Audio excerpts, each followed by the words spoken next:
Batman is in the Epstein files. Not only is Batman in the Epstein files, he is in it over 100 times. That's more references than Kim Kardashian has had partners.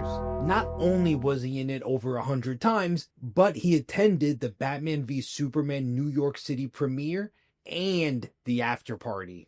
You will be stunned what I learned digging into this. Jeffrey Epstein is a giant Batman fan? Did he not know Batman would have done to him what Logan Paul does to the Truth? Wreck him. Also, he used Batman as a code word for something dastardly? Was Epstein a real-life supervillain or the devil himself? Let's get into it. Let me repeat that. Jeffrey Epstein attended the Batman v Superman premiere and the after party.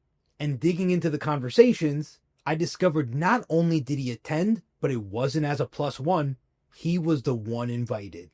Peggy Siegal was the one responsible, and she was deeper into Jeffrey Epstein than Kanye West is up his own ass. She helped organize dinners with folks such as Woody Allen, Charlie Rose, and even Prince Andrew. She got him into screenings and even floated jet rides for stars. He paid for trips she was on and covered many expenses racking into the tens to hundreds of thousands of dollars.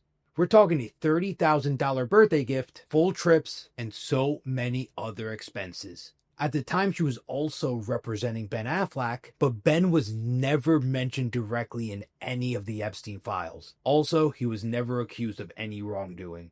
But it is worth noting that according to Cosmic Book News, not the most reliable source, Jeffrey Epstein attended other movie premieres that Ben Affleck starred in, post-conviction.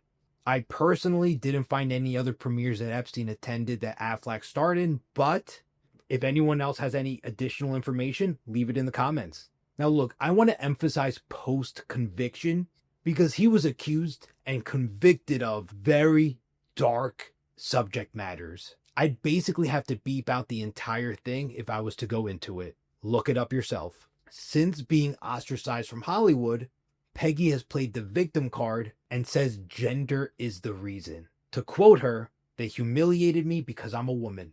If I were a man, they would have patted me on the back and said, oh, you made a mistake, move on. But because I'm a woman, they want to destroy me." End quote. This reminds me of Elizabeth Theranos, also known as Elizabeth Holmes. Look her up on X. In my opinion, she shows no remorse for what she did and has a psychotic outlook on it. There is something truly pathological about these people. If that wasn't enough, it gets deeper. Jeffrey Epstein had lunch with Elon Musk, who brought the writer of Batman Begins, Christopher Nolan's brother. This happened at one of Jeffrey Epstein's homes back in 2012. Again, post-conviction. The lunch was attended by Elon Musk, his then wife, and Jonathan Nolan. And to top it all off, Jeffrey Epstein was a huge Batman fan. Which again, does he not realize Batman would have beat his head in so hard that he would have called himself Ghislaine? He bought 9 Batarang knives off of Amazon and got an 80th anniversary Batman Superman painting gift. Outside of directly talking about Batman directly, which he did a lot, he also used that word as a code name. It's used in at least 12 spots for a controlling sugar daddy type. We're talking references to $3,000 monthly dollar payments, threats to cut off funds in school, and keeping someone dependent. One instance reads, "Do you remember when you asked me on the island how much Batman gave per month? I told you $3,000 and you said to me it's disgusting." End quote. Another, "The mouse found a Batman." End quote.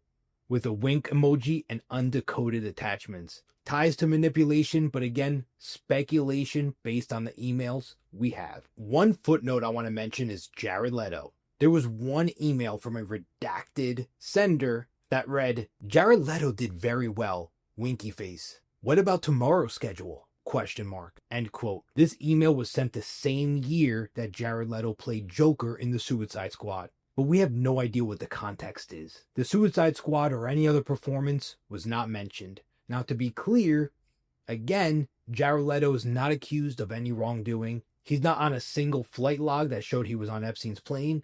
And there is no indication he ever visited the island. Who would have thought as a movie discussion channel that I would be talking about the Epstein files But when Batman is mentioned over 100 times, when Hollywood directors and writers and stars are being mentioned, when premieres are involved, when special access is involved, I have to cover it, and so should other movie channels. If you enjoyed this video, make sure you like the video and subscribe for more.